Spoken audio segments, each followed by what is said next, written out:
In the bustling city of Lagos, there lived a man named Chuka, a charming but arrogant businessman who believed the world revolved around him. He married Amaka, a soft-spoken, intelligent woman from Enugu, not out of love, but because she was beautiful and from a respectable family. From the very first year of marriage, Chuka treated Amaka poorly. He mocked her dreams, called her lazy when she wanted to start a small fashion brand, and even accused her of bringing nothing into the marriage. He spent nights out with other women, came home drunk, and made sure Amaka knew she was replaceable. The final straw came one rainy night when he embarrassed her in front of his friends, calling her a liability. Amaka packed her bags and left, filing for a divorce. It was swift and bitter. Chuka didn't even fight for her to stay. For the next year, Amaka rebuilt her life quietly. She moved to Abuja to live with her aunt. One fateful day, she met Chief Olamide Adebayo, an elderly businessman and family friend of her aunt. Chief saw potential in her sharp mind and keen eye for design, and he offered her a position in his luxury clothing company. Months later, Chief passed away unexpectedly.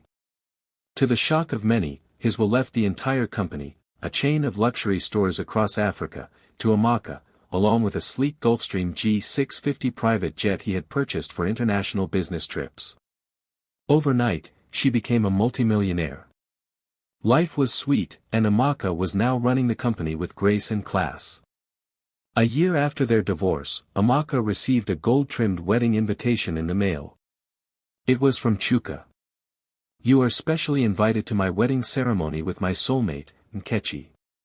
Venue, Oriental Hotel, Lagos. Dress code, strictly glamorous." She almost laughed. She knew Chuka too well. This was not an innocent invitation. He wanted to parade his better choice in front of her, to prove he had upgraded. But Amaka wasn't the same woman he had once mocked. She decided to attend.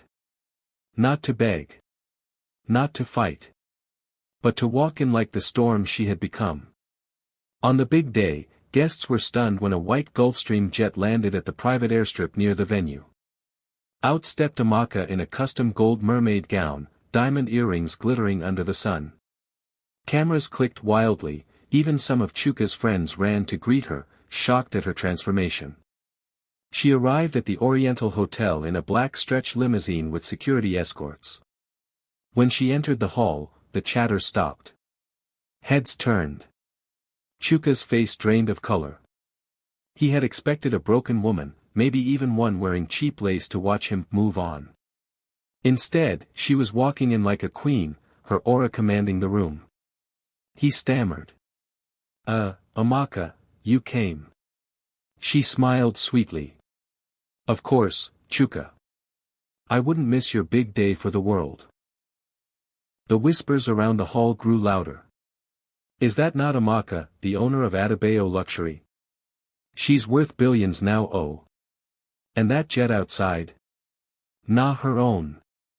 Even Nkechi, the bride, was clearly uncomfortable. When the MC jokingly asked Amaka to give a short speech for the couple, she walked up to the microphone with the elegance of a woman who had already won. "Chuka, I came here today to wish you well. Life is funny, isn't it? 1 year ago, you threw me away, and I thought my life was over. But God had other plans. Today, I didn't come here to boast, only to remind everyone that the stone you reject can become the cornerstone. I truly wish you and your wife happiness." The crowd clapped, but Chuka's face was tight. He knew everyone was comparing the bride's borrowed glamour to Amaka's real wealth and power. By the time Amaka walked out, escorted by her security and stepping into her limousine, Chuka's pride was in pieces. He realized too late that the woman he had mocked and humiliated was now far beyond his reach. The wedding humiliation had rippled through Lagos society like a dropped stone in still water. For weeks, social media was buzzing. "Did you see Amaka's entrance? Chuka's face was like someone swallowed his ego whole. Nkechi no go recover from this one." Chuka tried to save face, posting honeymoon pictures with Nkechi in Dubai. But the cracks appeared quickly. Nkechi had married Chuka for money, expecting him to be wealthy enough to fund her lavish lifestyle. Instead, she found out the hard way that Chuka's business was struggling. He had been in debt long before the wedding.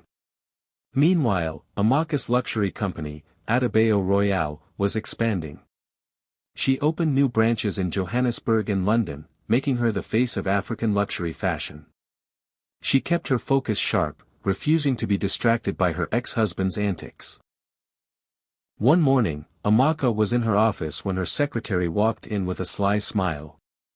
"Madam, you won't believe who is requesting an urgent meeting with you." "Who?"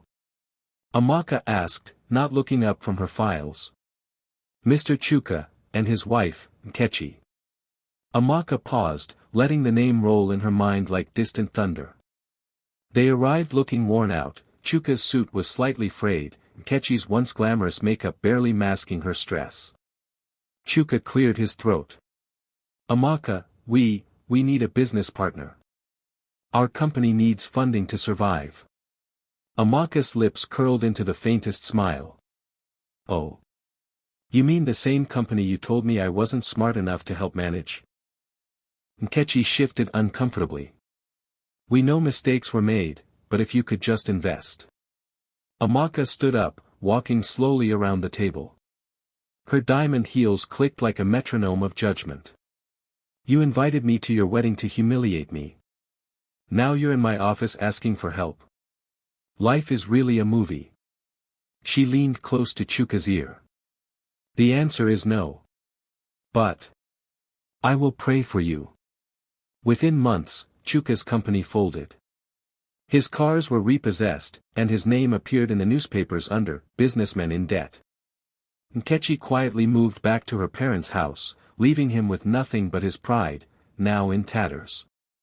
Chuka began hearing stories of Amaka's charity work, sponsoring young girls' education, funding orphanages, and creating jobs for hundreds of Nigerians. She had not just won in wealth, she had won in legacy. 2 years later, Amaka was invited to speak at a high-profile business conference at Eco Hotel. After her keynote speech, she stepped off stage to find Chuka waiting at the side, dressed plainly, looking older. "Amaka," he said softly, "I just wanted to say, I'm sorry. For everything. I didn't see your worth until it was too late."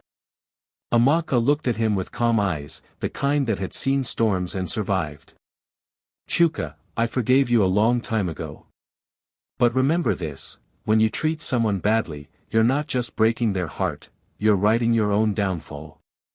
She turned and walked away, surrounded by young female entrepreneurs she was mentoring, her crown shining brighter than ever.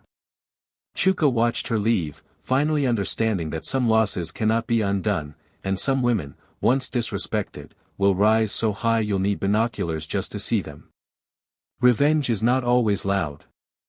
Sometimes it's silent success that rings the loudest in your enemy's ears. Never underestimate the quiet strength of a good woman. The tables can turn faster than the wheels of a private jet. The end.